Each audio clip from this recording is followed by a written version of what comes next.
La passion est mon moteur. La sécurité, mon obsession. Mon expertise, je la partage tous les jours avec des centaines d'autres passionnés. Car je suis conseiller chez Daffy. Équipement moto, accessoires et pièces détachées, Daffy, la passion pro.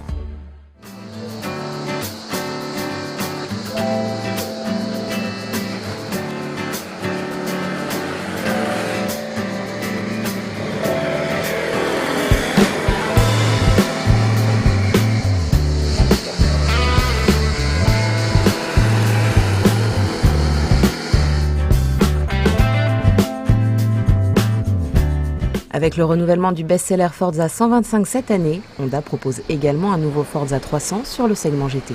Alors que l'ancien né en 2013 était plutôt long et bas, ce nouveau 300 qui partage les équipements, le châssis et le look du 125 se veut bien plus dynamique. Là on a vraiment un scooter smart, à la ligne racée, c'est hyper appréciable.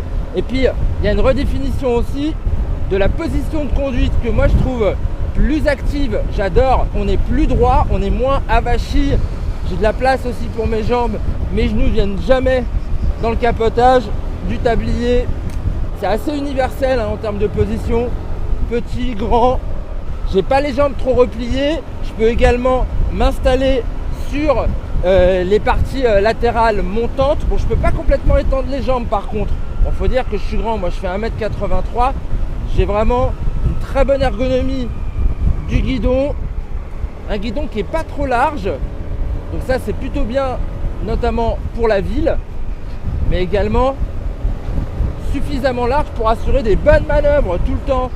Puis évidemment la protection offerte par la nouvelle proue en largeur, mais surtout en hauteur, avec cette bulle électrique là qui monte et qui descend, mais super rapidement, qui est assez efficace. On n'a pas de retour d'air, on est bien isolé. Vraiment, ils ont bien réussi leur coup, d'autant plus que les rétros aussi, qui sont placés là au bout du carénage avant, assurent une certaine protection également. La selle, elle me semble un petit peu dure, les amortisseurs aussi sont un petit peu fermes, c'est un petit peu raide parfois sur les petites bosses. En fait, l'avantage de ces amortos, c'est quand on se retrouve à deux et qu'on met beaucoup de poids. Là, on a vraiment une très bonne hydraulique, une très bonne capacité d'amortissement. À deux, il est vraiment top ce Forza 300.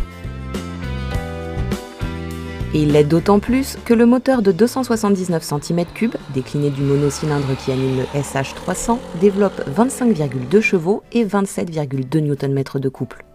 Avec ses 12 kg gagnés sur l'ancien modèle, sa transmission revue, quasiment un cheval supplémentaire et ses quelques 1,5 Nm de rab, il promet enfin d'être plus compétitif qu'auparavant. Alors, cette motorisation, je la trouve moins démonstrative que celle du concurrent Yamaha. Comprenez par là que ces performances sont délivrées de façon un petit peu plus linéaire, je pense. Mais il est très intéressant ce moteur quand on arrive entre 60 et 100 km/h, parce que là on a beaucoup d'agréments, on en a sous la poignée justement pour doubler, pour se mettre en sécurité, ça c'est bien. Et au-delà de cette centaine de km/h, on lui trouve également une très bonne allonge. Pour vous donner un ordre d'idée, la VMAX, elle se situe autour de 140 km/h.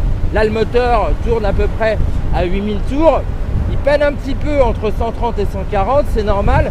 Par contre, sur les voies rapides, lorsqu'on est à 110 et qu'on a besoin de remettre un petit coup d'axel, et bien là, le mono répond présent. J'aime bien la connexion à la poignée. C'est très feutré, c'est du Honda. Tout se fait en progressivité. C'est un pur GT.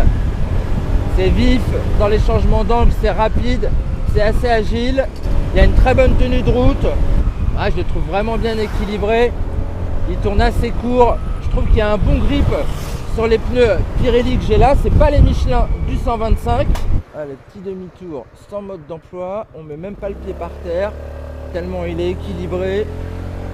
J'avoue que c'est quand même sympa. Bon, côté freinage, on a une attaque qui est plutôt honnête, qui n'est pas de folie, mais finalement c'est tant mieux, ça ne surprendra personne. Il y a du mordant quand on commence à attraper bien le frein. L'étrier à deux pistons axial Nissin fait pas de la figuration. Il est bien secondé à l'arrière par un étrier monobloc qui justement ne bloque pas de façon intempestive. Et même quand l'ABS entre en action, cet ABS, je Je le trouve bien fait, mieux que le concurrent Yamaha, je dois bien l'avouer, parce qu'il n'y a pas de mauvais retour au levier. Le 300 n'a pas le stop and start comme le 125. En revanche, il a un traction control, parce qu'il peut arriver sur des chaussées un petit peu touchy, de perdre l'arrière à l'accélération, et on est plutôt content qu'il soit là. Il vaut mieux l'avoir que pas l'avoir finalement, non? Et puis de toute façon, si vous embête ce traction control, vous pouvez le déconnecter d'une simple pichenette. Quel équilibre! Que demande le peuple, hein? Plus rien d'autre. Et ben voilà, je suis d'accord avec lui. Il a tout le peuple. Côté tarif, là aussi, ils ont bien joué Honda. Mais ça, Anna, c'est toi qui vas nous en parler. C'est vrai qu'à 5 799 €, 6 249 € pour la version avec le gros top case qui s'ouvre avec la Smart Key, le nouveau Forza 300 devrait donner du fil à retordre au Yamaha X-Max 300. Ce prix de vente 200 € moins cher lui permettra peut-être de faire comme son petit frère de gamme, le Forza 125, détrôner le leader.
Fait les ongles.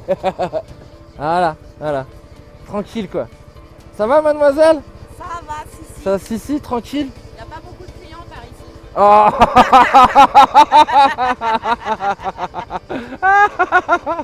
c'est pas moi qui l'ai dit, hein? Voilà. Ah, ça tapine.